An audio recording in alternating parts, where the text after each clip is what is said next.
Magic morning. Okay, എന്താണ് എല്ലാവരുടെയും വിശേഷങ്ങളൊക്കെ?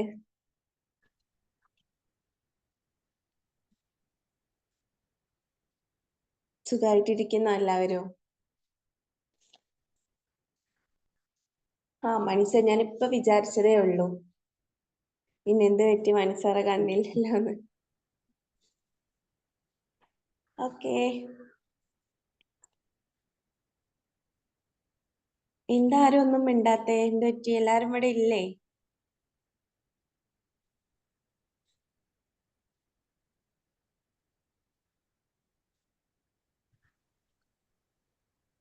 Hello, ma'am. Magic morning, ma'am. Okay okay, thank you all. Okay, അപ്പോ ഇന്ന് നമുക്ക് JCIയുടെ സോൺ ട്രെയിനർ ആയിട്ടുള്ള ലിപിൻ സാറിന്റെ സെഷനാണ് വരുന്നത്.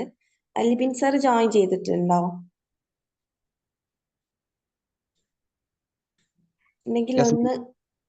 Okay yes, okay, yes. അപ്പം ഓക്കെ, താങ്ക് യു സർ. സാറിന്റെ സെഷൻ വരുന്നത് നിങ്ങൾ ശ്രദ്ധിച്ചിട്ടുണ്ടായിരിക്കും. നിങ്ങൾ എല്ലാവരും പോസ്റ്ററിൽ കണ്ടിട്ടുണ്ടായിരിക്കും. ലീഡർഷിപ്പ് സ്കിൽസ് ആണ് ഇന്നത്തെ സെഷൻ വരുന്നത്. അപ്പൊ നമ്മളെല്ലാവരും എങ്ങനെയാണ് ഒരു ലീഡർഷിപ്പ് നല്ല രീതിയിൽ മുന്നോട്ട് കൊണ്ടുപോകുക, അതിന്റെ സ്കിൽ എന്തൊക്കെയാന്നുള്ളതാണ് ഇന്നത്തെ സെഷനിൽ സാറ് ഡീറ്റെയിൽ ആയിട്ട് പറയുന്നത്.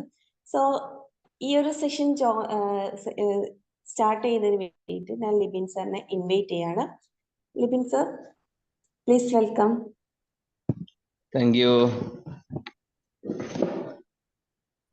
Magic morning. Magic morning, sir. Magic morning. Magic morning, sir. Yes, sir. Magic morning. Magic morning. പുതിയൊരു വാക്ക് പഠിച്ചതാണ് ഈ സെഷൻ വന്നപ്പോൾ. നമ്മൾ ഗുഡ് മോർണിംഗ്, ഹാപ്പി മോർണിംഗ് കേട്ടിട്ടുണ്ട്. പക്ഷെ മാജിക് മോർണിംഗ് എന്നുള്ള വാക്ക് ആദ്യമായിട്ട് നമ്മുടെ ഈ ഒരു സെഷനാണ് കേൾക്കാൻ സാധിക്കുന്നത്. തീർച്ചയായിട്ടും വളരെ പവർഫുൾ ആയിട്ടുള്ള ഒരു നെയിമാണത്. മാജിക് അല്ലെ, ജീവിതത്തിൽ എല്ലാവരും മാജിക് മോർണിംഗ്. ഓക്കെ, എനിവേ നമ്മളെല്ലാവരും എന്താ പറയാ, നമ്മുടെ ലീഡർഷിപ്പ് എന്ന് പറയുന്ന ഒരു വിഷയത്തെ കുറിച്ചാണ് സംസാരിക്കാൻ വേണ്ടി പോകുന്നത്. നമ്മളെല്ലാവരും ലീഡേഴ്സ് അല്ലേ യഥാർത്ഥത്തില്? ഒന്ന് മറുപടി തരണേ. നമ്മളിന്ന് ഒരു അരമണിക്കൂർ ജസ്റ്റ് ഒരു ചാറ്റ് ഷോ, ടോക്ക് ഷോ, ആ ലെവലിൽ നമുക്ക് മുന്നോട്ട് പോവാം. നമ്മൾ ആരും എന്താ പറയാ ഒരു കേൾവിക്കാരനായിട്ട് നിൽക്കരുതെന്ന് അഭ്യർത്ഥിക്കുകയാണ്. നമ്മൾ ഒരുമിച്ച് നമുക്ക് എന്ത് ചെയ്യാം, ജസ്റ്റ് സംസാരിച്ചുകൊണ്ട് മുന്നോട്ട് പോകാൻ ആഗ്രഹിക്കുന്നത്. നമ്മളെല്ലാവരും ലീഡേഴ്സ് അല്ലേ? അതെ. യെസ്. കുറെ ആൾക്കാർ ചാറ്റ് ബോക്സിൽ ഇട്ടിട്ടുണ്ട്, യെസ് ഇട്ടിട്ടുണ്ട്, ഷിലാമ ഇട്ടിട്ടുണ്ട്, ഷൈനിമ ഇട്ടിട്ടുണ്ട്, കൃഷ്ണമൂർത്തി സാർ ഇട്ടിട്ടുണ്ട്. യെസ്, നമ്മളെല്ലാവരും, നമ്മളിപ്പോ ഇന്ന് ഇവിടെ സെഷനുള്ള 20ഓളം 19ഓളം പേര് ബഷീർ സാർ ഇട്ടിട്ടുണ്ട്. നമ്മളെല്ലാവരും ലീഡേഴ്സ് തന്നെയാണല്ലേ? കാരണം നമ്മൾ ഒരു തരത്തിലല്ലെങ്കിൽ മറ്റു തരത്തിൽ നമ്മൾ ലീഡേഴ്സ് തന്നെയാണ്. ലീഡർ ആവണ്ട എന്ന ആഗ്രഹമുള്ള ആരെങ്കിലും ഉണ്ടോ നമ്മുടെ ഈ കൂട്ടത്തില്? എനിക്ക് ലീഡർ ആവണ്ട എന്ന ആഗ്രഹമുള്ള ആരെങ്കിലും ഉണ്ടോ? അല്ലെങ്കിൽ അവർക്കും പറയാട്ടോ മറുപടി. എനിക്ക് ലീഡർ ആവണ്ട എന്നുണ്ടെങ്കിൽ അവർക്കും ജസ്റ്റ് ഒന്ന് ചാറ്റ് ബോക്സിൽ അത് പറയാം. ആരുമില്ലല്ലോ അല്ലേ? യെസ്,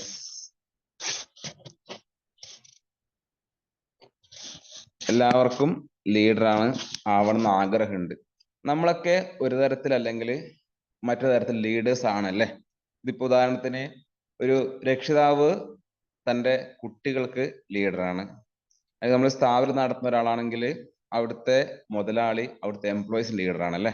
ഇനി രാഷ്ട്രീയക്കാർ, നമ്മളെപ്പോഴും ലീഡേഴ്സ് എന്ന് പറയുമ്പോൾ ഫസ്റ്റ് രാഷ്ട്രീയം,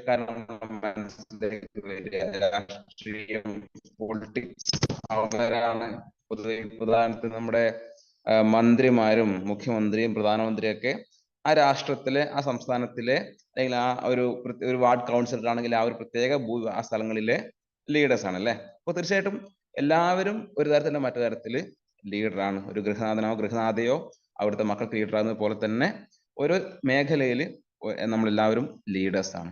അപ്പൊ നമുക്കൊരു ലീഡർക്ക് വേണ്ടുന്ന ക്വാളിറ്റീസ്, പല പല ക്വാളിറ്റീസ് ലീഡർക്ക് ആവശ്യമുണ്ട്. കാരണം നമ്മളൊക്കെ ലീഡേഴ്സ് ആണ്. ഇവിടെ ഇരിക്കുന്ന മുഴുവൻ ആൾക്കാർ ലീഡേഴ്സ് ആണ് ഞാൻ മനസ്സിലാക്കുന്നു.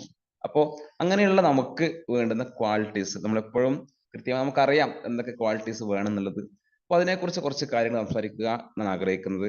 അപ്പോ ഫസ്റ്റ് ഞാൻ ചോദിക്കുന്നത്, നമുക്ക് ലീഡേഴ്സിന് വേണ്ടുന്ന ക്വാളിറ്റീസ്, നമുക്ക് എന്തൊക്കെ ക്വാളിറ്റീസ് ഒരു ലീഡർക്ക് ആവശ്യമുണ്ട് എന്നൊന്ന് പറയാമോ? Yes, thank you. Communication skill എന്ന് പറഞ്ഞിട്ടുണ്ട്. പ്രോപ്പർ ആയിട്ടുള്ള കമ്മ്യൂണിക്കേഷൻ സ്കില്ല് ഒരു ലീഡർക്ക് കൃത്യമായിട്ട് ആവശ്യമാണ് അല്ലെ? ഓക്കെ, ഗ്രേറ്റ്, നല്ലൊരു പോയിന്റ് ആണ് മാം പറഞ്ഞിട്ടുള്ളത്. കമ്മ്യൂണിക്കേഷൻ സ്കില്ല് ആവശ്യമാണ്. ബാക്കി ആൾക്കാർ കുറച്ച് നമ്മുടെ ഒരു 10-20 പേരുണ്ടല്ലോ, ഒരു 4-5 കമന്റ് ഞാൻ പ്രതീക്ഷിക്കുകയാണ്. ബഷീർ സർ കേട്ടില്ല. പ്രോബ്ലം സോൾവിങ്, ഒരു ലീഡർ പ്രോബ്ലം സോൾവർ ആയിരിക്കണം. അല്ല, പ്രോബ്ലം ഉണ്ടാക്കുന്ന ആളല്ല, പ്രോബ്ലം സോൾവ് ചെയ്ത ആളായിരിക്കണം എന്നുള്ളതാണ് നമ്മളൊരു കറക്റ്റ് ആയിട്ടുള്ള പോയിന്റ്. യെസ്, പ്രോബ്ലം സോൾവിംഗ് എന്ന് ബഷീർ സാർ പറഞ്ഞിട്ടുണ്ട്.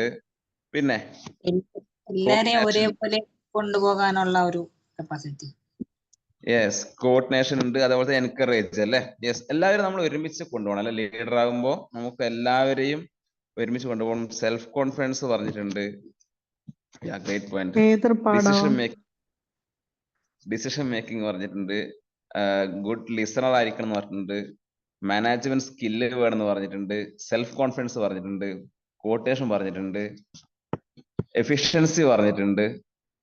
വാവ്, എന്നാ പിന്നെ ഞാൻ പോട്ടെ, ഇനി ഇതിലപ്പുറമൊന്നും പറയാനില്ല. നമുക്ക് വേണ്ടുന്ന എല്ലാ പോയിന്റും നമ്മുടെ എല്ലാരും പറഞ്ഞിട്ടുണ്ട് അല്ലേ? ഡെഡിക്കേഷൻ പറഞ്ഞിട്ടുണ്ട്.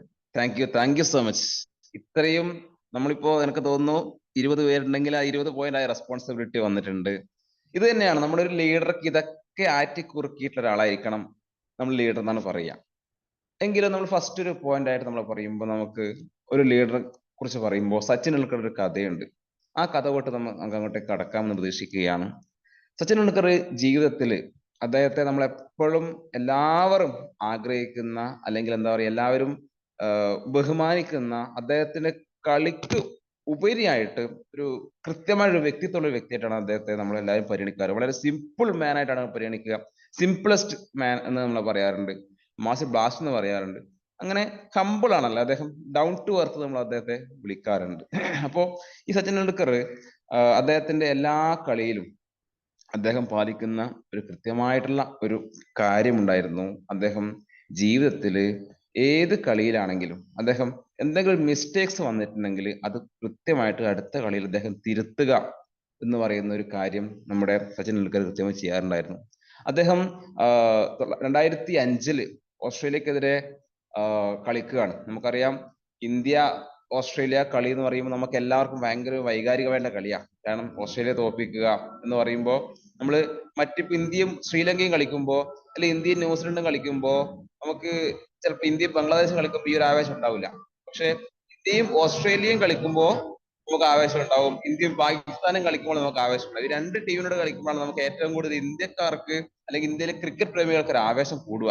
ഇവരെ എങ്ങനെയെങ്കിലും തോൽപ്പിക്കുക. അതില് ഓസ്ട്രേലിയക്ക് വലിയ പ്രാധാന്യം, കാരണം എപ്പോഴും നമ്മൾ തോൽപ്പിക്കുന്ന ആൾക്കാർ അവര്. അതുകൊണ്ട് അവരോട് ഫൈറ്റ് ചെയ്ത് ജയിക്കുക എന്നുള്ളത് നമ്മുടെ ഇന്ത്യ ക്രിക്കറ്റ് പ്രേമികൾക്ക് എപ്പോഴും ഒരു ആവേശമുള്ള കാര്യമാണ്. അതേപോലെ തന്നെ അവരും അങ്ങനെ തന്നെയാണ്, നല്ലൊരു ടീം കൂടിയാണ് ഓസ്ട്രേലിയ എന്ന് പറയുന്നത്. അപ്പോൾ അങ്ങനെ 2005 ഓസ്ട്രേലിയക്കെതിരെ കളിക്കുന്ന സമയത്ത് ആ ഒരു കളിയില് ഫസ്റ്റ് ബാറ്റ് ഓസ്ട്രേലിയ അടിച്ചു. ഏകദേശം 290 റൺസ് അവർ നേടി.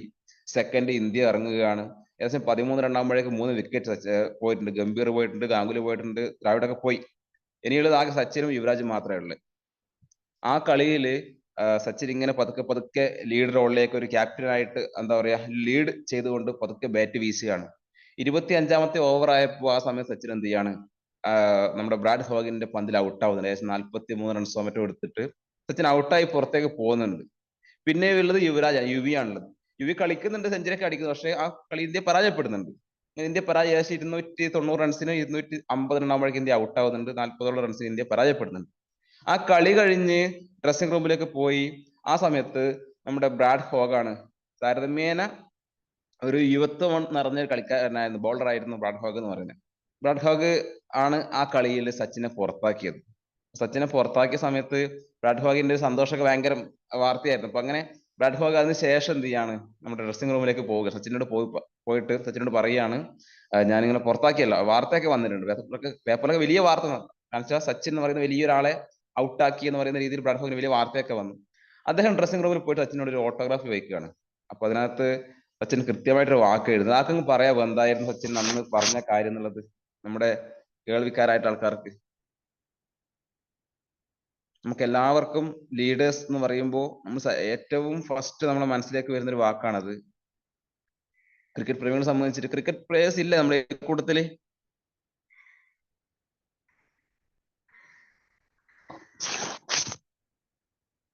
ദിസ് വിൽ നെവർ ഹാപ്പൻ എന്നാണ് നമ്മുടെ സച്ചിൻ ടെണ്ടുൽക്കർ ബ്രാഡ് ഹോഗിന് എഴുതി കൊടുത്തത്.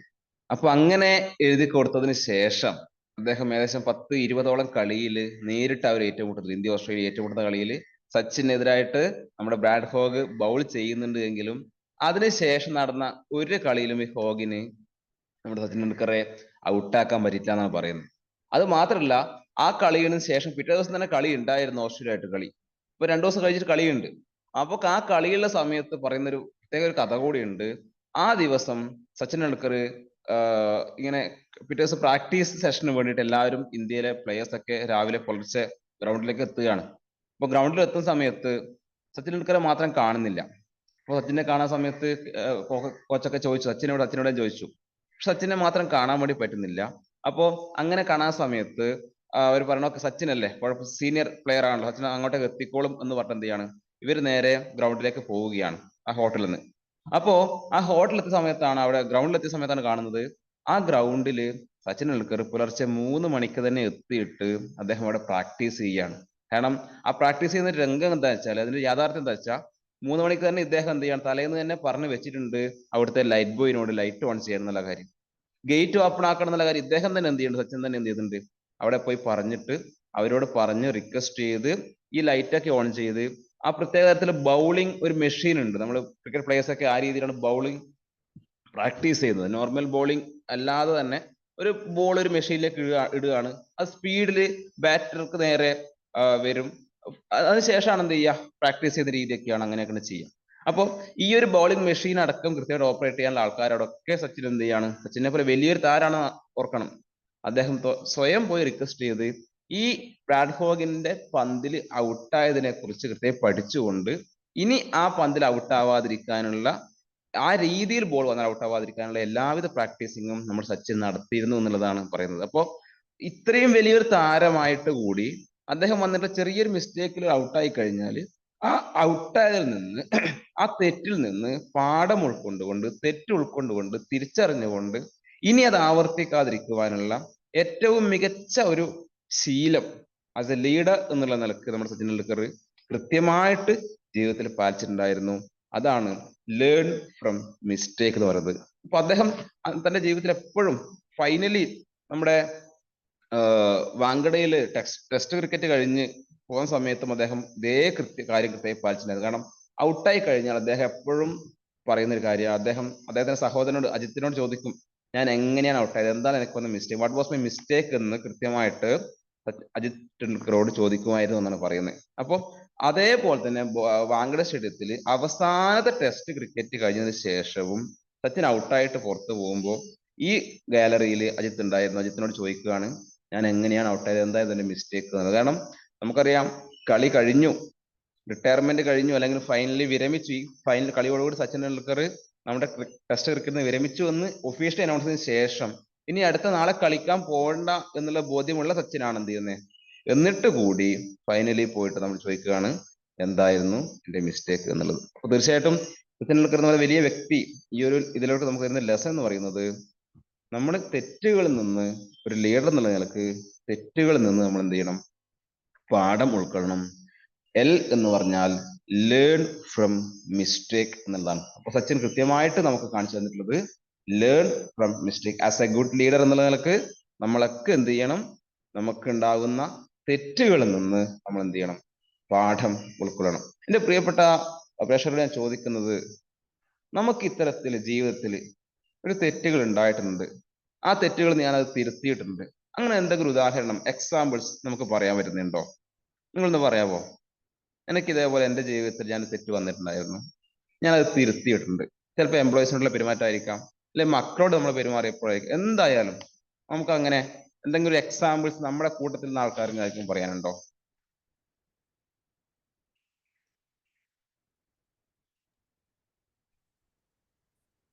ഞാൻ പറയട്ടെ. ഓ തീർച്ചയായും. നമ്മളൊരു ലീഡർ എന്ന നിലയ്ക്ക് അല്ലെങ്കിൽ ഒരു ഇൻസ്റ്റിറ്റ്യൂഷന്റെ ഹെഡ് എന്നുള്ള നിലയ്ക്ക് നമ്മളൊരു പ്രോഗ്രാം ഒക്കെ പ്ലാൻ ചെയ്യുമായിരിക്കും. ജസ്റ്റ് ഇതുപോലെ തന്നെ ട്രെയിനിങ് പ്രോഗ്രാം. അപ്പൊ നമ്മളത് ഫസ്റ്റില് പ്ലാൻ ചെയ്യുമ്പോഴത്തേക്കും നമുക്കത് കംപ്ലീറ്റ് ആയിട്ട് നന്നായിട്ട് കൊണ്ടുപോകാൻ പറ്റിയെന്ന് വരത്തില്ല. ഇപ്പൊ ഒരു ഇനാഗ്രേഷന്റെ ഫംഗ്ഷൻ ആണെങ്കിലും ആൾക്കാരെ വിളിക്കുന്നത് ചിലപ്പം തെറ്റിപ്പോകാം, അല്ലെങ്കിൽ ആ ഹോളിന്റെ അറേഞ്ച്മെന്റ് തെറ്റാം, ഇല്ലെങ്കിൽ മെയിൻ ഗസ്റ്റിനെ എടുക്കാൻ നമ്മൾ ചിലപ്പം വണ്ടി വിട്ടു കൊടുത്തിട്ടില്ലായിരിക്കാം. അങ്ങനെയൊക്കെ പല പല ചെറുതാണെങ്കിൽ പോലും അവരെ സംബന്ധിച്ചിടത്തോളം അല്ലെ നമ്മെ സംബന്ധിച്ചിടത്തോളം അതൊക്കെ ഒരു വലിയ ഇഷ്യൂസ് ആണ്. ആ പ്രോഗ്രാമിന്റെ ഒരു പോരായികയാണ്.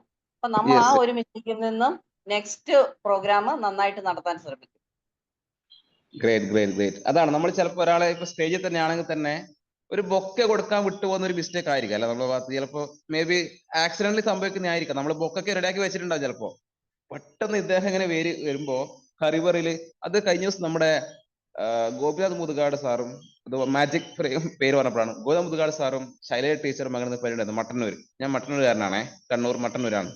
അപ്പോ ഈ പരിപാടിയില് നമ്മൾ ബൊക്കെ റെഡിയാക്കാൻ വിട്ടുപോയി. അപ്പോ നമുക്ക് ഒരു പ്രോട്ടോകോൾ ഉണ്ട് ഇപ്പൊ സർക്കാരിന്റെ. നിങ്ങൾ പ്ലാസ്റ്റിക് പൊതിഞ്ഞ ബൊക്കെ ഞങ്ങൾ സ്വീകരിക്കില്ല. നിങ്ങൾ തരുന്നുണ്ടെങ്കിൽ എന്താ പറയാ പ്ലാസ്റ്റിക് ഒന്നും ഇല്ലാതെ നല്ലൊരു ഭംഗിയുള്ള സംഭവം എക്കോ ഫ്രണ്ട്ലി സാധനം മാത്രം നമ്മൾ ഇനി സ്വീകരിക്കുള്ളൂ എന്നുള്ളതൊക്കെ ഇപ്പൊ ഒരു റൂള് വന്നിട്ടുണ്ട്. അപ്പൊ നമ്മള് ആ സമയത്ത് പെട്ടെന്ന് തയ്യാറാക്കിയത് പ്ലാസ്റ്റിക് പൊതിഞ്ഞ ബൊക്കെ ആയിരുന്നു. അപ്പൊ അത് പറ്റൂല, നോർമൽ ബൊക്കെ വേണം എന്ന് പറഞ്ഞു. ലാസ്റ്റ് എന്താക്കി, നമ്മളിനി ബൊക്കെ ഉണ്ടാക്കാൻ വേണ്ടിയിട്ട് ഞാൻ തന്നെ ആയിരുന്നു ആ സമയത്ത് ഉണ്ടായിരുന്നത്. അപ്പൊ പെട്ടെന്ന് നമുക്കൊന്ന് ഹരിപുരം എന്താ ചെയ്യാന്നുള്ള അവസ്ഥ വന്നു. പെട്ടെന്ന് ഞാൻ ഇത് ബൊക്കെ കൊടുക്കാതെ സ്വീകരിക്കുന്നത് ഒരു മോശമാണല്ലോ ഒരു ഗോപിനാഥ് വരുമ്പോ. അപ്പൊ എന്നിട്ട് എന്ത് ചെയ്തു, തൊട്ടപ്പുറത്ത് പോയിട്ട് ഇതേപോലെ നമ്മളൊരു 2-3 ഓലയില്ലേ, ചെറിയ ചെടി ഓല പോലത്തെ ചെടി വരുന്ന കുറച്ച് മുറിച്ച് നമ്മൾ തന്നെ 2-3 എന്താ പറയാ ചെടികളൊക്കെ അത് തിരികിയിട്ടൊക്കെ നമ്മളൊരു വളരെ ഭംഗിയില് സാധനം കൊടുത്തു. അപ്പൊ അവരിത് കണ്ടപ്പോ ഓർക്ക് തിരി തട്ടിക്കൂട്ടി ആ സംഭവം തിരിഞ്ഞു. പക്ഷെ എന്നാലും നമ്മളത് കൊടുത്തത് ഒരു കുഞ്ഞു മോള് വഴിയാ കൊടുത്തത്, നമ്മളല്ല കൊടുത്തത്. ചെറിയൊരു കുഞ്ഞു വാവ ഉണ്ടായിരുന്നു. ആ വാവനോട് പറഞ്ഞു കൊടുക്കാൻ പറഞ്ഞു. ആ വാവയാണ് എന്ത് ചെയ്തേ ഇത് കൊടുത്തത്. അപ്പൊ പെട്ടെന്ന് തന്നെ ഇത് കൊടുത്തപ്പോ അദ്ദേഹത്തിന് ഭയങ്കര ഹാപ്പിയായി. കാരണം അദ്ദേഹം അവിടെ ഫോക്കസ് ചെയ്തത് ഈ ബൊക്കെയല്ല, നമ്മുടെ മിസ്റ്റേക്ക് ബൊക്കെ ആയിരുന്നെങ്കിലും അദ്ദേഹം ഫോക്കസ് ആ കുട്ടീനെ ആയിരുന്നു. ഒരു കുഞ്ഞു നല്ല സുന്ദരി വാവ കുട്ടിയായിരുന്നു. അപ്പൊ അദ്ദേഹം വളരെ സന്തോഷത്തോടെ ആ ബൊക്കെ സ്വീകരിച്ചു. എന്നിട്ട് ആ ബൊക്കെ തിരിച്ച് കുട്ടിക്ക് തന്നെ കൊടുക്കുകയും ചെയ്തു. അപ്പൊ അതിനുശേഷം ആ കുട്ടി ആക്സിഡന്റലി പെട്ടെന്ന് വന്ന കുട്ടിയാണ്, നമുക്ക് അറിയുന്ന കുട്ടിയൊന്നും ആയിരുന്നില്ല. പക്ഷെ അതിനുശേഷം ആ കുട്ടിക്ക് ഉണ്ടായ ഒരു മാറ്റം ഉണ്ടായിരുന്നു. ഈ ബൊക്കെ കൊടുത്തതിന് ശേഷം തിരിച്ച് ബൊക്കെ മുതുകാട് തിരിച്ചു കൊടുക്കുന്ന ഒരു ഫോട്ടോ ഒക്കെ ഉണ്ടായിരുന്നു, എടുത്തു. അപ്പൊ ഫോട്ടോ ഒക്കെ പേപ്പറിലൊക്കെ വന്നു. തലേന്ന് പിറ്റേ ദിവസം വന്നിട്ടുണ്ടായിരുന്നേ. അപ്പൊ അന്ന് രാത്രി ഇവരെന്നെ വിളിച്ചു, നിങ്ങളുടെ ആ ബൊക്കെ കൊടുക്കുന്ന ഫോട്ടോ ഒന്ന് അയച്ചു തരണേന്ന് പറഞ്ഞു. അപ്പൊ ചെറിയൊരു മിസ്റ്റേക്ക് നമുക്ക് വന്നതാണ് ബൊക്കേന്റെ കേസിനകത്ത്. കൃത്യമായി പ്ലാനിങ് ചെയ്യാൻ പറ്റിയില്ല. പക്ഷെ അത് നമ്മൾ എക്സിക്യൂട്ട് ചെയ്തപ്പോൾ എന്താക്കിയെന്ന് വെച്ചാൽ അത് കുറെ ആൾക്കാർ ഹാപ്പി മൊമെന്റ്സ് നമുക്ക് ക്രിയേറ്റ് ചെയ്യാൻ പറ്റി എന്നുള്ളതാണ്. അപ്പോൾ മേമി പറഞ്ഞതുപോലെ ഒരു പരിപാടി നടത്തുമ്പോൾ നമുക്ക് എല്ലാവർക്കും സംഘാടന നടക്കുന്ന സംഭവമാണ്. പ്രിപ്പയർ ചെയ്യുമ്പോൾ മിസ്റ്റേക്സ് വരാം. പക്ഷെ നമ്മൾ ആ മിസ്റ്റേക്സിനെ പതറിപ്പോവരുത്. ആ മിസ്റ്റേക്സ് എല്ലാവർക്കും സ്വാഭാവികം വരുന്ന കാര്യമാണ്. പക്ഷെ അതിനകത്ത് പാനിക് ആവാതെ നമ്മൾ എന്ത് ചെയ്യണം, നമ്മൾ മാനേജ് ചെയ്യുക എന്നുള്ളതാണ് ആസ് എ ലീഡർ എന്നുള്ള നിലക്ക് നമ്മൾ ചെയ്യേണ്ട കാര്യം. ഗ്രേറ്റ് ശില മാം അത് പറഞ്ഞത് നന്നായി. അപ്പൊ അതാണ് നമ്മുടെ ഫസ്റ്റ് പോയിന്റ്. എൽ എന്ന് പറയുന്നത് ലേൺ ഫ്രം മിസ്റ്റേക്ക് എന്നുള്ളതാണ്. ഓക്കെ, ഞാൻ അടുത്തതിലേക്ക് കടക്കുകയാണേ. അടുത്തത് നമ്മുടെ ഇതേപോലെ തന്നെ നമ്മുടെ ഏറ്റവും ഇമ്പോർട്ടന്റ് കുറച്ച് ഉദാഹരണങ്ങളോടാണ് അങ്ങോട്ട് പോകുന്നത് കേട്ടോ. ഞാൻ കൂടുതൽ തിയറിലേക്ക് കടക്കുന്നത് ഉദാഹരണം വഴി നമ്മൾ പോകുമ്പോൾ കുറച്ചുകൂടി നമുക്ക് കാച്ചിങ് ആവുന്നത് കൊണ്ടാണ്. നമ്മുടെ രത്തൻ ടാറ്റ ഉണ്ടല്ലേ, നമുക്ക് എല്ലാവർക്കും അറിയാം. രത്തൻ ടാറ്റ എന്ന് പറഞ്ഞാൽ അദ്ദേഹം വലിയൊരു ബിസിനസ് എന്റർപ്രണർ എന്നുള്ള നിലക്ക് മാത്രമല്ല, അദ്ദേഹം വലിയൊരു എന്താ പറയാ കാരുണ്യവാനായിട്ടുള്ള ഒരു സഹജീവികളോട് ഭയങ്കര സ്നേഹമുള്ള, മൃഗങ്ങളോട് സ്നേഹമുള്ള ഒരു വ്യക്തിയായിരുന്നു അല്ലെ. അപ്പോ നമ്മുടെ രത്തൻ ടാറ്റയോട് ഒരു ഇന്റർവ്യൂവിൽ ചോദിക്കുകയാണ്, നിങ്ങൾ ജീവിതത്തിൽ നേടിയിട്ടുള്ള ഏറ്റവും ഹാപ്പിനെസ് ആയിട്ടുള്ള മുഹൂർത്തങ്ങൾ എങ്ങനെയാണെന്ന് ചോദിക്കുകയാണ്. അപ്പോ രത്തൻ ടാറ്റ പറയുന്നത്, ഞാൻ ജീവിതത്തിൽ 4 ഘട്ടങ്ങളിലൂടെ കടന്നു പോയിട്ടുണ്ട്. 4 ഘട്ടങ്ങളിലൂടെ കടന്നുപോയതിനു ശേഷമാണ് ജീവിതത്തിൽ എന്താണ് ആത്മീകമായിട്ടുള്ള സന്തോഷം എന്ന് ഞാൻ മനസ്സിലാക്കിയത്. അങ്ങനെയാണെന്ന് രത്തൻ ടാറ്റ പറയുന്നുണ്ട്. അതിൽ ഫസ്റ്റ് ഘട്ടം അദ്ദേഹം പറയാണ്, ഞാൻ ധാരാളം പണവും സ്വത്തൊക്കെ സമ്പാദിച്ചിട്ടുണ്ട്. പണമൊക്കെ സമ്പാദിക്കുമ്പോൾ ഞാൻ വിചാരിച്ചു ഇതാണ് എൻ്റെ ഏറ്റവും പീക്കായിട്ടുള്ള ഹാപ്പിനെസ് എനിക്ക് കിട്ടുന്നത് എന്ന് ഞാൻ പ്രതീക്ഷിക്കുകയാണ്. പക്ഷെ എനിക്ക് അവിടുന്ന് ഹാപ്പിനെസ് കിട്ടുന്നില്ല. രണ്ടാമത് ഞാൻ വിലപിടിപ്പുള്ള വസ്തുക്കൾ ശേഖരിക്കുന്നുണ്ട്. വലിയ ലോകത്തെ ഏറ്റവും ആഡംബരമായിട്ടുള്ള വസ്തുക്കളൊക്കെ ഞാൻ ശേഖരിച്ചു വെക്കുന്നുണ്ട്. എന്റെ ധാരണ ഇതൊക്കെ കിട്ടുമ്പോഴാണ് ഏറ്റവും വലിയ എന്താ പറയാ വജ്രാഭരണങ്ങൾ കിട്ടുമ്പോൾ എനിക്ക് ഭയങ്കര ഹാപ്പിനെസ് ഉണ്ടാകുമെന്ന് ഞാൻ വിചാരിക്കുകയാണ്. വില കൂടിയ ഫോൺ ഉപയോഗിക്കുമ്പോൾ ഹാപ്പിനെസ് ഉണ്ടാവും ഞാൻ വിചാരിക്കുകയാണ്. വില കൂടിയ കാർ സഞ്ചരിക്കുമ്പോൾ ഹാപ്പിനെസ് ഉണ്ടാവും ഞാൻ വിചാരിക്കുകയാണ്. അങ്ങനെ ലോകത്തെ ഏറ്റവും വില കൂടിയ എന്തൊക്കെയുണ്ടോ അതൊക്കെ നേടുമ്പോ എന്റെ ഹാപ്പിനെസ് പീക്ക് ലെവലിലേക്ക് എത്തും എന്ന് ഞാൻ എക്സ്പെക്ട് ചെയ്യാണ്. ഞാൻ അങ്ങനെയൊക്കെ ശ്രമിച്ചു, പക്ഷേ എനിക്ക് അവിടെയും ഹാപ്പിനെസ് കണ്ടെത്താൻ വേണ്ടി സാധിച്ചില്ല എന്ന് പറയുകയാണ്. ഇനി മൂന്നാം ഘട്ടത്തില് അദ്ദേഹം എന്ത് ചെയ്യാണ്, പുതിയ പുതിയ പ്രൊജക്ടുകൾ ആരംഭിക്കുകയാണ്. അദ്ദേഹം നമുക്കറിയാം TCS ഇന്ത്യയിലെ തന്നെ ഏറ്റവും രണ്ടാമത്തെ വലിയ കമ്പനിയാണ് TCS എന്ന് പറയുന്നത്, ടാറ്റ കൺസൾട്ടൻസി സർവീസസ്. ഇപ്പൊ IT മേഖലയിലായാലും അല്ലെങ്കിൽ എണ്ണ മേഖലയിലായാലും സ്റ്റീൽ മേഖലയിലായാലും ഏത് വാഹന നിർമ്മാണ മേഖലയിലായാലും ഏത് മേഖലയിലും പുതിയ പുതിയ സംരംഭങ്ങൾ ആരംഭിക്കുകയും അവിടെയൊക്കെ വിജയം ആര് വഴിയാണ്? ടാറ്റ വഴിയാണ്. അപ്പോഴും അദ്ദേഹം പറയുകയാണ്, എനിക്ക് എൻ്റെ ഉള്ളിലെ ഹാപ്പിനെസ്സിനെ കണ്ടെത്താൻ വേണ്ടി സാധിച്ചിട്ടില്ല എന്നുള്ളതാണ്. കാരണം ഞാൻ ഇതൊക്കെയാണ് വലിയ ഹാപ്പിനെസ് വിചാരിച്ചു, ഇതൊക്കെ നേടുന്നതായിരിക്കും ഹാപ്പിനെസ് വിചാരിച്ചു, പക്ഷെ അപ്പോഴും എനിക്ക് എന്ത് ചെയ്യാൻ പറ്റില്ല, എൻ്റെ ഉള്ളിലെ ഹാപ്പിനെസ്സിനെ എനിക്ക് കണ്ടെത്താൻ വേണ്ടി സാധിച്ചില്ല എന്നുള്ളതാണ്. ഫൈനലി പറയുകയാണ്, എനിക്ക് നാലാമത്തെ സെന്റൻസിലാണ് അദ്ദേഹം പറയുന്നത്, നാലാമത്തെ സന്ദർഭത്തിലാണ് അദ്ദേഹം പറയുന്നത് എനിക്ക് ഹാപ്പിനെസ് കണ്ടെത്താൻ പറ്റുന്ന വഴി എന്ന് പറയുന്നത്. കാരണം ഒരു ദിവസം അദ്ദേഹത്തെ ഒരു സുഹൃത്ത് ക്ഷണിക്കുകയാണ്, അദ്ദേഹത്തോട് പറയാണ് ഒരു 200 വീൽ ചെയർ നമ്മുടെ കുട്ടികൾക്ക് കൊടുക്കണം എന്ന് പറയാണ്. ഓക്കെ, അദ്ദേഹം അത് എഗ്രി ചെയ്യണം, 200 വീൽ ചെയർ കൊടുക്കാന്ന് എഗ്രി ചെയ്യാണ്. അങ്ങനെ 200 വീൽ ചെയർ കൊടുക്കാൻ എഗ്രി ചെയ്ത് അദ്ദേഹത്തോട് പറയാണ് നിങ്ങൾ തന്നെ ഇത് കൊടുക്കണം എന്ന് പറയാണ്. ടാറ്റ അതും സമ്മതിച്ചു, ഓക്കെ ശരി ഞാൻ തന്നെ കൊടുക്കാന്ന് പറയാണ്. അങ്ങനെ അദ്ദേഹം എന്ത് ചെയ്യാണ്, ഈ ഒരു സെന്ററിലേക്ക് പോവുകയാണ്, വിതരണം ഡിസ്ട്രിബ്യൂഷൻ ചടങ്ങിലേക്ക് ഇദ്ദേഹം തന്നെ വരികയാണ്. ഈ വീൽ ചെയർസ് അദ്ദേഹം എന്ത് ചെയ്യാണ്, അനുയോജ്യമായിട്ടുള്ള ആൾക്കാർക്ക് കൊടുക്കുകയാണ്. അപ്പൊ അങ്ങനെ കൊടുത്തുകൊണ്ടിരിക്കുന്ന സമയത്ത് അവിടെ അദ്ദേഹം പറയുന്നത് ഈ വാങ്ങിക്കുന്ന കുട്ടികളുടെ കണ്ണില് മുഖത്ത് വന്യമായ ഒരു പ്രകാശം അദ്ദേഹം കാണാൻ വേണ്ടി സാധിച്ചു എന്നുള്ളതാണ്. അതായത് അവിടെ ഈ പറഞ്ഞ കുട്ടികളൊക്കെ ഏതൊരു പ്ലാനറ്റിൽ പോയ പോലെ ആയിരുന്നു അവരുടെ മാനസികാവസ്ഥ. എന്തോ വലിയൊരു അത്ഭുതം സംഭവിക്കുന്ന പോലെയായിരുന്നു ഈ കുട്ടികളുടെ മനസ്സും കണ്ണും ഒക്കെ. കാരണം ഒരു വീൽ ചെയർ കിട്ടുക എന്ന് പറയുന്നത് ആ കുട്ടിയെ സംബന്ധിച്ചിടത്തോളം ഈ ലോകത്ത് ആ സമയത്ത് എഴുന്നേറ്റ് നടക്കാൻ പറ്റത്തോ ബുദ്ധിമുട്ടുള്ള ശാരീരിക അവസ്ഥ അനുഭവിക്കുന്നോ കുട്ടികളെ സംബന്ധിച്ചിടത്തോളം അവരുടെ ജീവിതത്തിലെ ഏറ്റവും ഹാപ്പിനെസ് മൊമെന്റ് ആണ് അവരെ സംബന്ധിച്ചിട്ട്. അത്തരം ഒരു ഹാപ്പിനെസ് മൊമെന്റിന് കാരണക്കാരനാവാൻ ആർക്ക് പറ്റി? രത്തൻ ടാറ്റയ്ക്ക് പറ്റി എന്നുള്ളതാണ്. അപ്പൊ അങ്ങനെയുള്ള ഒരു മൊമെന്റ് ക്രിയേറ്റ് ചെയ്ത സമയത്താണ് അദ്ദേഹം എന്ത് ചെയ്തത്, ഭയങ്കര ഹാപ്പിനെസ് ഇവരുടെ മുഖത്ത് കാണുകയാണ്.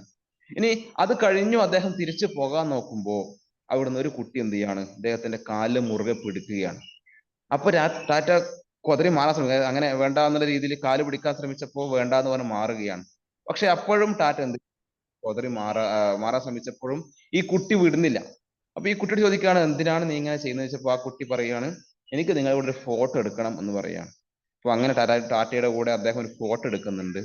ഫോട്ടോ എടുത്തതിന് ശേഷം ആ കുട്ടി ഒരു മറുപടി പറയുന്നുണ്ട്, എന്തിനാണ് ഫോട്ടോ എടുക്കുന്നത് എന്ന് ചോദിച്ചപ്പോ ആ കുട്ടി പറയുന്നുണ്ട്, നാളെ ഞാനും സ്വർഗത്തിൽ എത്തിച്ചേരുമ്പോ എനിക്ക് നിങ്ങളെ ഐഡന്റിഫൈ ചെയ്യാനാണ്.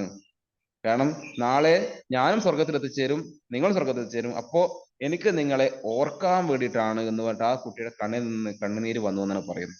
ഇതേ സമയത്ത് തന്നെ നമ്മൾ ടാറ്റയുടെയും കണ്ണുനീർ പൊഴിക്കുന്നുണ്ടെന്നാണ് പറയുന്നത്.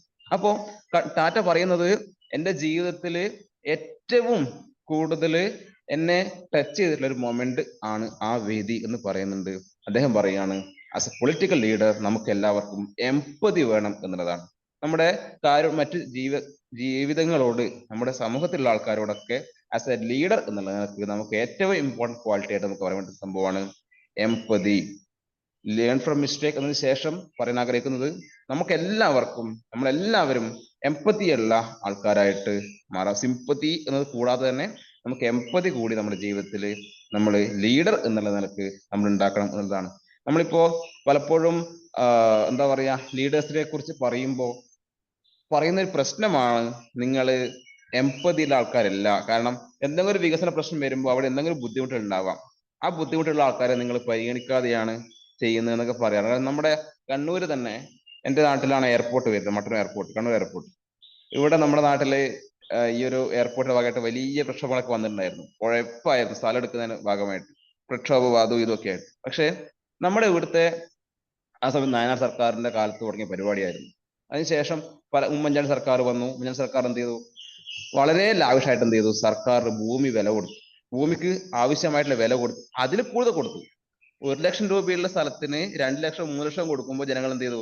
അങ്ങോട്ട് പോയിട്ട് എടുത്തോളൂ പറഞ്ഞിട്ട് എന്ത് ചെയ്തു? സർക്കാർ കൊടുത്തു.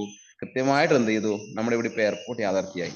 അന്ന് അവിടെ ഒരു എംപതി ലെവലില് ഈ ജനങ്ങളോട് സിമ്പതി ലെവലിലൊക്കെ സ്ട്രാറ്റജിക് ആയിട്ട് അദ്ദേഹം മൂവ് ചെയ്തുകൊണ്ടാണ് എന്ത് ചെയ്തത്? സ്ഥലം കിട്ടിയത്. അവിടെ എയർപോർട്ടിന് ഉദ്ഘാടനം ചെയ്തത്. ഇന്ന് ജനങ്ങൾ എയർപോർട്ട് യാത്ര ചെയ്യുന്നത്. അപ്പം ഈ ജനങ്ങളുടെ പൾസ് അറിഞ്ഞുകൊണ്ട് എംപത്തറ്റിക് ആയിട്ട് കുറച്ചുകൂടി ജനങ്ങളിലേക്ക് ആഴത്തിൽ ഇറങ്ങിച്ചു കഴിഞ്ഞാല് നമുക്ക് എന്ത് ചെയ്യാൻ വേണ്ടി പറ്റും? കുറച്ചുകൂടി ലീഡർഷിപ്പ് ലെവലിലേക്ക് നമുക്ക് വരാൻ വേണ്ടി പറ്റും എന്നുള്ളതാണ്. അതാണ് പറയുന്നത്. രണ്ടാമത്തെ പോയിന്റ് എംപതി എന്നുള്ളതാണ്. ഓക്കെ, അപ്പോ ഞാൻ കേൾക്കുന്നുണ്ടല്ലോ അല്ലെ? ഞാനത് ഹലോ, എനിക്ക് സ്റ്റക്കായ പോലെ ഫീൽ ചെയ്യുന്നത്, അതാണോ ചോദിക്കുന്നത്? കേൾക്കുന്നുണ്ട്. കേൾക്കുന്നുണ്ടല്ലോ അല്ലെ? Okay, thank you so much. Yes, അപ്പൊ ഞാൻ സ്പീഡ്, എനിക്ക് 20 വരെ സമയം പറഞ്ഞത് 10 മിനിറ്റ് തന്നെ മുന്നിലുള്ളൂ. ഞാൻ സ്പീഡ് ആക്കുന്നുണ്ട്, ഇന്ററാക്ഷൻ കുറച്ച് കുറക്കുകയാണേ. ഓക്കെ, അപ്പോ അതേപോലെ തന്നെ നമുക്ക് അടുത്ത നമ്മുടെ ലീഡേഴ്സ് 2 പോയിന്റ് പറഞ്ഞതും LE എന്നുള്ളതാണ്. ഇനി അടുത്തത് നമ്മൾ പൊതുവെ പറയാറുണ്ട് ആക്ഷൻ. നമ്മുടെ നേതാക്കന്മാർക്കൊക്കെ കൃത്യമായിട്ടൊരു ആക്ഷൻ ഓറിയന്റഡ് ആയിരിക്കണം എന്ന് പറയാറുണ്ട്. ലീഡേഴ്സ് ഒക്കെ നമ്മുടെ ജീവിതത്തിൽ പ്രവൃത്തിക്ക് പ്രാധാന്യം നൽകുന്നവരായിരിക്കണം എന്ന് പറയാറുണ്ട്. ആക്ഷൻ ഓറിയന്റഡ് ആയിരിക്കണം എന്ന് പറയാറുണ്ട്. അങ്ങനെ ആക്ഷൻ ഓറിയന്റഡ് ആയിട്ട് പറയാൻ പറ്റുന്ന ഏറ്റവും മികച്ച ഒരു തന്റെ പുസ്തകം തന്നെ അദ്ദേഹം എഴുതിയിട്ടുണ്ട്. എന്റെ ജീവിതമാണ് എന്റെ സന്ദേശം എന്ന് ആര് പറഞ്ഞിട്ടുണ്ട്? മഹാത്മാഗാന്ധി പറഞ്ഞിട്ടുണ്ട്. ഗാന്ധിയെ കുറിച്ച് കുറെ കഥകൾ നമുക്കറിയാം. ഗാന്ധിയെ കുറിച്ചിട്ടുള്ള പല പല പല കഥകൾ നമുക്ക് അറിയുന്നുണ്ട്. അപ്പോ ഗാന്ധിയുടെ ഏറ്റവും ഇമ്പോർട്ടൻ്റ് കഥയുണ്ട്. ഗാന്ധി സ്കൂളിൽ പഠിക്കുന്ന സമയത്ത്, ആ സമയത്ത് അദ്ദേഹം ഈ എക്സാം നടക്കുന്ന സമയത്ത് അവിടെ പൊതുവെ എല്ലാവരും എക്സാം സമയത്ത് കുട്ടികള്, നമ്മുടെ സ്കൂളിലെ കുട്ടികള് എങ്ങനെയെങ്കിലും ജയിച്ച് കിട്ടണം എന്നാണ് ഒരു ആസ് എ ടീച്ചർ എന്നൊക്കെ ആഗ്രഹിക്കുക. എങ്ങനെയെങ്കിലും ഇവന്ന് ജയിച്ച് പാസ്സായി കിട്ടണം, പാസ്സായി പോട്ടെ. A+ ഇല്ലെങ്കിലും ഇവൻ എങ്ങനെയെങ്കിലും, ഞാനിപ്പോൾ സ്കൂളിൽ വർക്ക് ചെയ്യുന്ന ആളാണ്, അപ്പൊ നമ്മുടെ സ്കൂളിലായാലും നമ്മൾ ആഗ്രഹിക്കുക എങ്ങനെയെങ്കിലും ഒന്ന് പാസ്സായി പോട്ടെ, കഷ്ടപ്പെട്ടിട്ടായാലും. നമ്മളിപ്പോ കഴിഞ്ഞ ദിവസമൊക്കെ SSC എക്സാം സമയത്തൊക്കെ വലിയ രസങ്ങൾ ഉണ്ടായിരുന്നു. എന്താ പറയാ, ചില ID കുട്ടിലൊക്കെ ഉണ്ടാവും. അപ്പൊ ആ കുട്ടിലൊക്കെ നമുക്കൊന്ന് പാസ്സാക്കി എടുക്കുക എന്നുള്ളത് വലിയ ടാസ്ക് ആണ്. എങ്ങനെയെങ്കിലും കുട്ടികൾ പാസ്സായിക്കോട്ടെ. A+ എന്ന് വേണമെന്ന് ആഗ്രഹമില്ല, പക്ഷെ ഒന്ന് പാസ്സായിക്കോട്ടെ. മാത്രമല്ല നമുക്കിപ്പോ ഫുൾ A+ അല്ലെങ്കിൽ 100% വിജയം എന്നൊക്കെ പറഞ്ഞ വലിയ കടമ്പകളൊക്കെ ഉണ്ടല്ലോ. അപ്പൊ അതൊക്കെ സ്കൂളിന് വലിയ, ഇപ്പോഴത്തെ കാലഘട്ടത്തിൽ വലിയ ഇതിനൊക്കെയാണ് ഫോക്കസ് ചെയ്യുന്നത്. കുട്ടിക്ക് എങ്ങനെയെങ്കിലും സ്കൂളിൽ 100% വിജയാക്കുക എന്നൊക്കെ പറഞ്ഞു. അപ്പോ ഈ കുട്ടികളെ നമ്മൾ എന്ത് ചെയ്യും? എങ്ങനെയെങ്കിലും ഫോഴ്സ് ചെയ്തിട്ടൊക്കെ ശ്രമിക്കാറുണ്ട്. അപ്പൊ അതേപോലെ ആ സമയത്ത് ഗാന്ധിജിയുടെ ക്ലാസ്സിൽ ഇൻവിജിലേറ്റർ വരികയാണ്. അപ്പൊ വരുന്ന സമയത്ത് അവിടെ ഗാന്ധിജി എക്സാം എഴുതിക്കൊണ്ടിരിക്കുന്ന സമയത്ത് അദ്ദേഹത്തിന് ഒരു സ്പെല്ലിംഗ് കിട്ടുന്നില്ല, കെറ്റിൽ എന്ന സ്പെല്ലിംഗ് കിട്ടുന്നില്ല എന്നാണ് പറയുന്നത്. അപ്പൊ അങ്ങനെ കിട്ടാതായ സമയത്ത് അവിടെ ഇൻവിജിലേറ്റർ ടീച്ചർ എന്ത് ചെയ്യാണ്? അത് പറഞ്ഞു കൊടുക്കുന്ന ഒരു കുട്ടിക്ക്, നീ ഒന്ന് അത് സ്പെല്ലിംഗ് ഇതാണ്, ഇങ്ങനെ എഴുതുന്ന് പറഞ്ഞിട്ട്. അപ്പൊ ഗാന്ധിജി പറയുന്നുണ്ട്, അത് പ്രശ്നമില്ല. ഗാന്ധിജി എഴുതുന്നില്ല അത്. വീണ്ടും ഗാന്ധിജിയോട് പറയാണ്, ഗാന്ധിജി അത് എഴുതുന്നില്ല. അപ്പൊ അതിനുശേഷം ഗാന്ധിജി പറഞ്ഞ കാര്യമാണ്, നമ്മൾ ജീവിതത്തിൽ ചെറിയ തെറ്റുകൾ പോലും സ്റ്റാർട്ടിങ് തുടങ്ങി കഴിഞ്ഞാൽ അത് വലുതാവുമ്പോൾ എന്താവും? അതിന്റെ ഡെപ്ത് കൂടും, ആഴം കൂടും. പിന്നെ ഏത് വലുത് തെറ്റ് ചെയ്ത് കഴിഞ്ഞാലും അതൊരു തെറ്റായിട്ട് ആർക്കും മനസ്സിലാവില്ല, കുട്ടികൾ പരിഗണിക്കൂല എന്നുള്ളതാണ്. ഇപ്പൊ ചെറുപ്പത്തിൽ തൊട്ടേ ചുട്ടയിലെ ചില ചുടലവരെ എന്ന് പറഞ്ഞ പോലെ ചെറിയ ചെറിയ മിസ്റ്റേക്സ് ആണെങ്കിൽ പോലും നമ്മൾ ആ മിസ്റ്റേക്സിനെ നമ്മൾ ചെറുപ്പത്തിൽ തന്നെ ഒഴിവായി കഴിഞ്ഞാൽ നമുക്ക് എന്ത് ചെയ്യാൻ പറ്റും? കുറച്ചുകൂടി ലൈഫിലേക്ക് അത് കളറാക്കാൻ വേണ്ടി പറ്റും എന്നാണ് പറയുന്നത്. അപ്പൊ അങ്ങനെ ഗാന്ധിജി ചെറിയ ചെറിയ മിസ്റ്റേക്ക്, കള്ളത്തരങ്ങൾ പോലും ചെയ്യാതെ വളർന്നതിന്റെ ഭാഗമായിട്ടാണ് ഗാന്ധിജിക്ക് എന്ത് ചെയ്യാൻ പറ്റുന്നത്? My life is my mistake, sorry, എന്റെ ജീവിതമാണ് സന്ദേശം എന്ന് എന്ത് ചെയ്യാൻ പറ്റുന്നത്?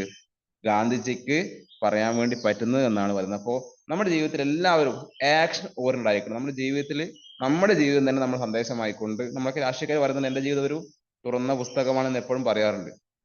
ചില പേജുകൾ തുറക്കാൻ പറ്റില്ല എങ്കിലും എല്ലാവരും പറയാറുണ്ട് എന്റെ ജീവിതം എപ്പോഴും തുറന്ന പുസ്തകമാണെന്ന് പറയാറുണ്ട്. അപ്പോ അതേപോലെ നമ്മുടെ ജീവിതത്തിൽ രാഷ്ട്രീയക്കാര് മാത്രമല്ല എല്ലാവരും ഗാന്ധിജിയെ പോലെ ആൾക്കാരെയൊക്കെ നമുക്ക് ഫോളോ അപ്പ് ചെയ്തുകൊണ്ട് ആക്ഷൻ ഓറിയന്റഡ് ആയിട്ട് നമുക്ക് ജീവിക്കാൻ വേണ്ടി പറ്റും. അതേപോലെ ഒരു കഥയുണ്ട്. നമ്മുടെ 2 പേര് മരം വെട്ടുകാരാണ്. എല്ലാവരും രാവിലെ പണിക്ക് വരും. പണിക്ക് വന്ന് 2 പേര് ഉച്ചക്ക് ഭക്ഷണം കഴിക്കും. ഭക്ഷണത്തിന് ശേഷം ഒരാൾ മാത്രം എന്ത് ചെയ്യും? കുറച്ച് ദൂരെ അങ്ങോട്ട് മാറിപ്പോകും. മറ്റൊരു ആ സമയത്ത് കിടന്നുറങ്ങും.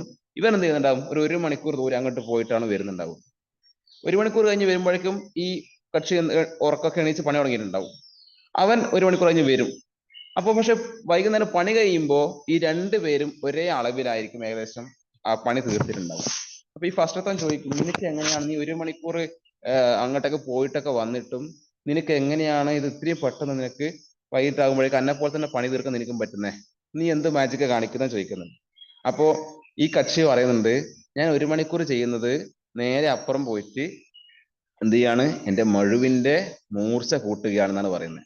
നീ 1 മണിക്കൂർ ഇവിടെ കിടന്നുറങ്ങുമ്പോ അല്ലെങ്കിൽ അരമണിക്കൂർ കിടന്നുറങ്ങിയിട്ട് അരമണിക്കൂർ പണിയെടുക്കുമ്പോ ഞാൻ എന്ത് ചെയ്യാണ്, 1 hour ട്രാവൽ ചെയ്തിട്ടാണെങ്കിലും തിരിച്ച് ഞാൻ വരുന്നത് മഴുവിന്റെ മൂർച്ച കൂട്ടണം പറഞ്ഞു. അപ്പൊ നമ്മുടെ ലീഡ് എന്നുള്ള നിലക്ക് നമ്മൾ ആക്ഷൻ ഉണ്ടായിരിക്കണം. നമ്മൾ കൃത്യമായിട്ട് നമുക്ക് പ്ലാൻ ഉണ്ടായിരിക്കണം. ആ പണി എങ്ങനെ പൂർത്തിയാക്കുന്നതിനെ കുറിച്ചിട്ടൊക്കെ നമുക്കൊരു പ്ലാൻ ഉണ്ടായിരിക്കണം. ജീവിതത്തിൽ സത്യസന്ധമായിട്ട് ആ പ്ലാനിങ് നടപ്പിലാക്കാനും പറ്റുന്നതാണ്. അപ്പൊ അതുകൊണ്ട് ജീവിതത്തിൽ നമ്മൾ എല്ലാവരും ശ്രദ്ധിക്കേണ്ട കാര്യമാണ്, ലീഡേഴ്സ് എന്ന നിലക്ക് നമ്മൾ ആക്ഷൻ ഓറിയന്റഡ് ആയിരിക്കണം എന്നുള്ളതാണ് മൂന്നാമത്തെ പോയിന്റ്. LEA എന്നുള്ളതാണ് മൂന്നാമത്തെ പോയിന്റ്. ഫൈനൽ പോയിന്റ് D എന്നുള്ളതാണ് ഡെയർ എന്നുള്ളതാണ്. ധൈര്യവാനായിരിക്കണം. നമ്മളൊരു കാര്യം പറഞ്ഞു കഴിഞ്ഞാല്, നമുക്കിപ്പോ പിണറായി വിജയനെ കുറിച്ച് പറയുമ്പോ, ഇത് പല പൊളിറ്റിക്സ് ആൾക്കാരുണ്ടാവുന്ന എനിക്ക് അറിയേ, ഞാൻ പറയാണ്, നമ്മുടെ മുഖ്യമന്ത്രിയെ കുറിച്ച് പറയുമ്പോ അദ്ദേഹം ഭയങ്കര ധൈര്യശാലിയാണ്. അദ്ദേഹം ഒരു കാര്യം പറഞ്ഞു കഴിഞ്ഞാൽ അദ്ദേഹം അതിൽ നിന്ന് വിട്ടുവീഴ്ച ചെയ്യുന്ന ഒരാളല്ല എന്നാണ് നമ്മൾ പൊതുവെ കാണാറ്. അദ്ദേഹം എന്ത് പറഞ്ഞാലും, ഇനിയിപ്പോ എന്ത് വായി എന്തെങ്കിലും ഒരു അബദ്ധവശാല് ഒരു മോശം വാക്ക് വീണാൽ പോലും അതിന് അദ്ദേഹം എന്ത് ചെയ്യുന്നുണ്ട്, അതിൽ നിന്ന് പോലും വിട്ടുവീഴ്ചയില്ല. പറഞ്ഞ അതിനപ്പുറപ്പില്ല. വേറെ എന്ത് വന്നാലും വിട്ടുവീഴ്ചയില്ല എന്നുള്ള നിലപാട് അദ്ദേഹം എടുക്കാറുണ്ട്. ധൈര്യമായിട്ടുള്ള നിലപാടാണ്. ഒരു തരത്തിലും അതിനകത്ത് വിട്ടുവീഴ്ചയില്ല. ഇനി എന്ത് ആകാശം വീണാലും ഞാൻ നിലപാട് മാറില്ല എന്ന രീതിയിലാണ് എന്താണ് ഇദ്ദേഹം മുന്നോട്ട് പോകാറ്. ഇപ്പൊ ഡെയറാണ്, ധൈര്യമായിട്ട് എന്ത് ചെയ്യാറുണ്ട്, കാര്യങ്ങളെ മുന്നോട്ട് കൊണ്ടുപോകാറുണ്ട്. ഇപ്പൊ ഡെയറിങ്ങിന്റെ കേസിനകത്ത് നമ്മുടെ ഇന്ത്യയിലെ ആദ്യത്തെ വനിതാ പോലീസ് ഓഫീസർ ആയിട്ടുള്ള കിരൺ ബേദിയുടെ ഒരു കഥയുണ്ട്. കിരൺ ബേദി ആ സമയത്ത് ജോലി ചെയ്യുന്ന സമയത്ത് അവിടെ ഡൽഹിയിലെ ഏറ്റവും കൂടുതൽ ഭരണം പോലീസിന്റെ കയ്യിലാണല്ലോ. ആ പോലീസിന്റെ കയ്യിലുള്ള സമയത്ത് അവിടെ പോലീസ് കേന്ദ്രഭരണത്തിന്റെ കീഴിൽ കൂടിയാണ്. അപ്പോൾ അവിടെ ആ സമയത്ത് നിർമ്മൽ സിംഗ് എന്ന് പറയുന്ന ഒരു പോലീസുകാരൻ, അദ്ദേഹം ട്രാഫിക് പോലീസുകാരനാണ്. അവിടെ ഒരു വണ്ടി നോ പാർക്കിംഗ് ഏരിയയിൽ ബോർഡ് വെച്ചു. നോ പാർക്കിംഗിൽ ഒരു നോ പാർക്കിംഗ് ബോർഡ് വെച്ച സ്ഥലത്ത് ഒരു വണ്ടി വെക്കുക എന്ന് പറയുന്നത് തീർച്ചയായിട്ടും തെറ്റുള്ള കാര്യമാണ്. ഈ നിർമ്മൽ സിംഗ് എന്ന് പറയുന്ന പോലീസുകാരൻ എന്ത് ചെയ്യാണ്, ട്രാഫിക് പോലീസുകാരൻ ആ വണ്ടിക്കാരുടെ അടുത്ത് പോയിട്ട് വണ്ടി മാറ്റാൻ പറയുന്നുണ്ട്. വണ്ടി മാറ്റുന്നില്ല. അപ്പോഴാണ് ആ ബോർഡ് ശ്രദ്ധിക്കുന്നത്. Board prime minister of India എന്നുള്ള ബോർഡ് എഴുതിയിട്ടുള്ള ബോർഡാണ്. അപ്പോൾ ആ ബോർഡ് അവിടെ വെച്ച സമയത്തും നിർമ്മൽ സിംഗ് പറയാണ്, പ്രൈം മിനിസ്റ്റർ ആയാലും ഇവിടെ നോ പാർക്കിംഗ് ഏരിയ ആണ്, നിങ്ങൾ വണ്ടി മാറ്റം എന്ന് പറയാണ്. അപ്പൊ അങ്ങനെ വണ്ടി മാറ്റം എന്ന് പറഞ്ഞ സമയത്ത് അത് വലിയ വിവാദമാകുന്നു. വിവാദമായ സമയത്ത് നിർമ്മൽ സിംഗിനെ വിളിപ്പിച്ച ആൾ കിരൺ ബേദി ആയിരുന്നു.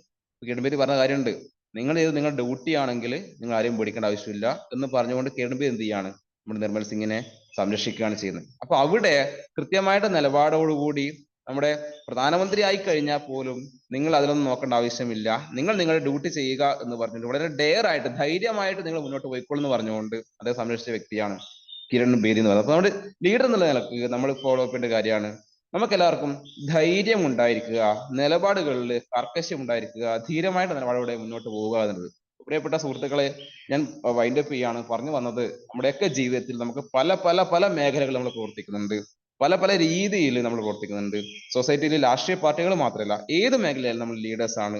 ലീഡേഴ്സ് ആയിട്ട് നമ്മൾ വരുമ്പോൾ നമ്മുടെ ജീവിതത്തിലൊക്കെ ഈ പറഞ്ഞിട്ടുള്ള 4 കാര്യങ്ങൾ, അതായത് ലേൺ ഫ്രം മിസ്റ്റേക്ക്, നമ്മുടെ തെറ്റുകളിൽ നിന്ന് പാഠം ഉൾക്കൊള്ളാനുള്ള ഒരു കഴിവുണ്ടെങ്കിൽ, ഒരു മനസ്സുണ്ടെങ്കിൽ നമുക്ക് എന്ത് ചെയ്യാം, ശക്തമായിട്ട് മുമ്പോട്ട് പോകാൻ വേണ്ടി പറ്റും. എംപതിയോടുകൂടി നമ്മൾ മറ്റു ജീവികളെ കൂടി പരിഗണിച്ചുകൊണ്ട് മുന്നോട്ട് പോകുകയാണെങ്കിൽ നമുക്ക് കുറച്ചുകൂടി ശക്തമായിട്ട് മുന്നോട്ട് പോകാൻ വേണ്ടി പറ്റും. അതേപോലെ തന്നെ പറയുന്ന വാക്കിന് വിലയുണ്ടാകുന്ന രീതിയിൽ ആക്ഷൻ ഓറിയന്റായിട്ട് മുന്നോട്ട് പോയി കഴിഞ്ഞാലും നമ്മുടെ പൊളിറ്റിക്കൽ ആയാലും അല്ലാത്ത രീതിയിലുള്ള ജീവിത നിലപാടിലായാലും ലീഡർഷിപ്പിലേക്കുള്ള ഒരു ആക്കം കൂട്ടാൻ വേണ്ടി നമുക്ക് സാധിക്കും. ഫൈനലി ശക്തമായിട്ടുള്ള നിലപാടുകൾ ധൈര്യത്തോടെ മുന്നോട്ട് പോയി കഴിഞ്ഞാലും നമുക്ക് എന്ത് ചെയ്യാൻ വേണ്ടി പറ്റും, നമ്മുടെ ജീവിതത്തിൽ മികച്ച ലീഡറായിട്ട് നമുക്ക് മാറാൻ സാധിക്കും. ഈ പറയുന്ന മുഴുവൻ ആൾക്കാർക്കും ഈ കഴിവുകളൊക്കെ ഉണ്ട് എന്ന് ഞാൻ പ്രതീക്ഷിക്കുകയാണ്. ഇനിയും ശക്തമായിട്ട് മുന്നോട്ട് പോകാൻ എല്ലാവർക്കും സാധിക്കട്ടെ. ഈ എല്ലാ കഴിവുകളും നമുക്ക് സമ്മിശ്രം ചേർത്തുകൊണ്ട് ഏറ്റവും മികച്ച ലീഡേഴ്സ് ആയിട്ട് മാറട്ടെ എന്ന് മാത്രം പറഞ്ഞു നിർത്തുകയാണ്. Thank you so much. Thank you Libin sir, thank you so much. നല്ല വണ്ടർഫുൾ ആയിട്ടുള്ള സെഷൻ ആയിരുന്നു, നല്ല ഇന്ററാക്റ്റീവ് സെഷനും കൂടി ആയിരുന്നു. സോ ഞാൻ ഫീഡ്ബാക്ക് പറയുന്നതിലും കൂടുതൽ ഇവർക്കായിരിക്കും പറയാനുണ്ടായിരിക്കുക. അതുപോലെ തന്നെ ലീഡർഷിപ്പിന്റെ ആണെങ്കിൽ ഒരുപാട് ക്ലാസ്സുകൾ നിങ്ങൾ അറ്റൻഡ് ചെയ്തിട്ടുണ്ട്. സോ അതിൽ നിന്നൊക്കെ ഡിഫറെന്റ് ആയിട്ടുള്ള ഒരു പ്രസന്റേഷൻ തന്നെയാണ് ലിബിൻ സർ ചെയ്തിട്ടുള്ളത്. സോ എന്താണ് നിങ്ങൾക്ക് പറയാനുള്ളത്, പറഞ്ഞോളൂ. ഫീഡ്ബാക്ക് പറയാം. ഡൗട്ട്സ് ഉണ്ടെങ്കിൽ ഡൗട്ട്സ് ചോദിക്കാം. ആരാ ഫസ്റ്റ് വരുന്നത്?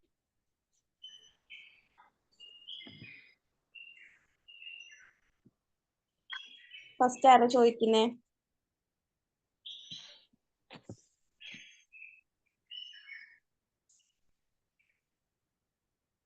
ഞാൻ തന്നെ ചോദിക്കാം. ഓക്കെ, ഞാൻ തന്നെ തുടങ്ങാം. തുടങ്ങിക്കോളൂ. Good morning, magic morning. വളരെ നന്നായിരുന്നു സർ. ടോപ്പിക്ക് പല പ്രാവശ്യം കേട്ടിട്ടുണ്ടെങ്കിലും അത് ഒരു പ്രാവശ്യം കൂടി കേൾക്കുമ്പോൾ റീ എനർജി കിട്ടിയ പോലെയാണ്. Thank you very much. Nice class. Thank U sir. Thank you Okay, sir. Murthy sir. Thank Sheela you. Ma'am. ലീഡർഷിപ്പിന്റെ പല ക്ലാസ് കേട്ടിട്ടുണ്ട്, പക്ഷെ ഇതേമാതിരി എക്സാമ്പിൾ സഹിതം വേറൊരു വേർഷന് കേൾക്കുന്നത് ആദ്യമാണ്. പക്ഷെ സാറ് 6 പറഞ്ഞില്ലല്ലോ. ഈ 80 ആയിട്ട് വെക്കുള്ളൂ, 6 പറഞ്ഞിട്ടില്ല. ഞാൻ ലീഡിലാ നിർത്തിയേ, LEAD. ആ ഓക്കെ, വളരെ അത് കുറെ അങ്ങോട്ട് പോകുന്നതോടെ നിർത്തി 4 അരമണിക്കൂർ ഓക്കെ ഇതാണ്. തോട്ട് പ്രൊവോക്കിംഗ് ആണ്. അതുപോലെ നമ്മൾ കേട്ടിട്ടുള്ള എക്സാമ്പിൾസ് ആണ്, കുറച്ചുകൂടെ മനസ്സിലേക്ക് ആഴത്തിൽ പതിയാൻ സാധിച്ചിട്ടുണ്ട്. Okay, thank you very much. നല്ല class. Thank you ma'am. Thank you Sheela ma'am. Thank you so much. Okay, thank you sir, നല്ല ക്ലാസ് ആയിരുന്നു. കുറെ കാര്യങ്ങൾ ഓർഡറിന് മനസ്സിലാക്കാൻ പറ്റി. Thank you. Thank you. Thank you Akhila ma'am. Shina പുതിയ ജോയിനിങ് ആണോ? ഷിന മാം.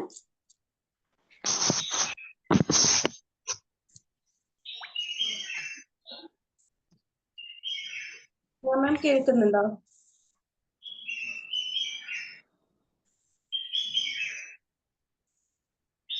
ഓക്കെ, മണി സർ പറഞ്ഞോളൂ. Magic morning sir. Magic morning. നല്ല ഒരു പവർഫുൾ ക്ലാസ് ആയിരുന്നു. നല്ല അടിച്ചുറച്ചിട്ടുള്ള ഒരു ലീഡർഷിപ്പ് ക്വാളിറ്റി ഉള്ള ഒരാൾ പറയുന്ന പോലെ തന്നെ ഉള്ള ഒരു നല്ലൊരു ക്ലാസ്. അത് അതിലെ ഏറ്റവും നല്ല പോയിന്റ്സുകൾ നോക്കിയിട്ട്, ഒരുപാട് പോയിന്റ്സുകൾ നമ്മൾ കേട്ടിട്ടുണ്ട്. ഗോൾ സെറ്റ് ചെയ്യണം, മറ്റുള്ളവരെ എൻകറേജ് ചെയ്യണം, റിസ്ക് ടേക്കിംഗ്, ലിസണർ ആയിട്ടണം. എന്നാലും ഒരു പ്രത്യേക രീതിയിലുള്ള ഒരു 4 പോയിന്റ് അത് വളരെ നല്ല ഭംഗിയായിട്ട് അവതരിപ്പിച്ചിട്ടുണ്ട്. അതും വളരെ മനോഹരമായിട്ടുള്ള എക്സാമ്പിൾസ് ആണ് ഇന്നത്തെ. സച്ചിൻ ടെണ്ടുൽക്കറിന്റെ ആയാലും ശരി, മഹാത്മാഗാന്ധിന്റെ ആയാലും ശരി, രത്തൻ ടാറ്റന്റെ ആയാലും ശരി, മരം വെട്ടുകാരന്റെ കാര്യമായാലും ശരി, വളരെ അതിനോട് ചേർന്നിട്ടുള്ള ഒരു നല്ല എക്സാമ്പിളോട് കൂടിയിട്ട് മനോഹരമായിട്ട് അവതരിപ്പിച്ചിട്ടുണ്ട്. നല്ലൊരു ക്ലാസ് ആയിരുന്നു sir. Thank you very much. നല്ല യൂസ്ഫുൾ ക്ലാസ് ആയിരുന്നു. Thank U sir. Thank you Mani sir. Thank you so much. Shiny മാം.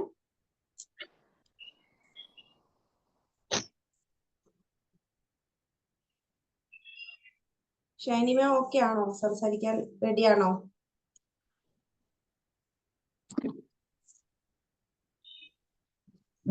പുറത്താണ്, അതുകൊണ്ടാണ്. Okay fine. Basheer sir.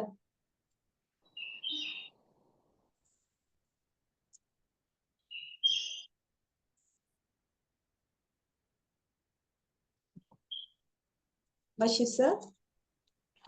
Magic morning. Magic morning sir. നല്ലൊരു ക്ലാസ് ആയിരുന്നു. ലീഡർഷിപ്പിനെ പറ്റി ധാരാളം ക്ലാസ്സുകൾ കേട്ടിട്ടുണ്ടെങ്കിലും ഇത് വ്യത്യസ്തമാണ്. നല്ല സച്ചിൻ ടെണ്ടുൽക്കറിന്റെ എക്സാമ്പിൾസ്, രത്തൻ ടാറ്റ, ഇതൊക്കെ നമ്മുടെ മനസ്സിൽ എപ്പോഴും പതിയും. താങ്ക് U sir. Thank you for giving this class. Thank you sir. Okay, thank U Basheer sir. Thank you so much. Okay, അപ്പം ഞാൻ വൈൻഡപ്പ് ചെയ്യട്ടെ അല്ലേ? അപ്പൊ എല്ലാവർക്കും ഹൃദ്യമായിട്ട് ശുഭദിനം കൂടി ആശംസിക്കുകയാണ്. Thank you so much. Bye. Okay, അപ്പം ഇന്ന് നമുക്ക് വേണ്ടി സെഷൻ എടുത്ത ലിബിൻ സാറിനും അതുപോലെ തന്നെ ഇതിൽ പങ്കെടുത്ത എല്ലാ ബി മാജിക് മെമ്പേഴ്സിനും thank you all. Thank you so much. Okay, എല്ലാവർക്കും ലീവ് ചെയ്യാം കേട്ടോ. Bye all. Thank you Libin sir. Thank you all. Thank you very much.